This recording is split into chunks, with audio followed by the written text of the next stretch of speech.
তুমি আগে বলবে না কি বল? যে আম ছাড়াবে, কেন, কি হয়েছে? তাহলে এই মাজাটা আনতাম না।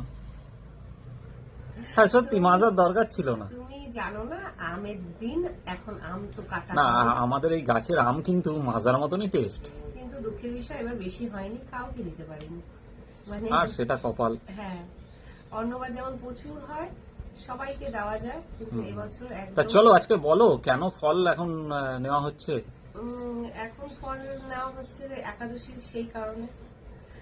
আজকে সাবু ভেজাতে পারিনি, মানে সাবু ভেজানোর মতন মন মেজাজ ছিল না, সেই কারণে সাবু ভেজানো হয়নি। মানে ভিজিয়েছো একটু আগেই তো ভেজালাম, খাওয়া যাবে না। মানে ঠিক টাইম মতন ভেজানো হয়নি। চলো রাত্রিরে সাবু খাবো।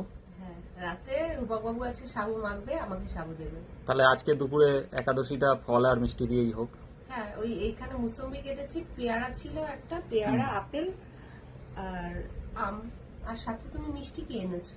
মিষ্টি এনেছি, কি এনেছো? দেখো খুলে কি মিষ্টি এনেছি। এত মিষ্টি এনেছো কেন? হ্যাঁ, দই আছে মিষ্টি আছে। দই, দই আর মিষ্টি। ইয়েস।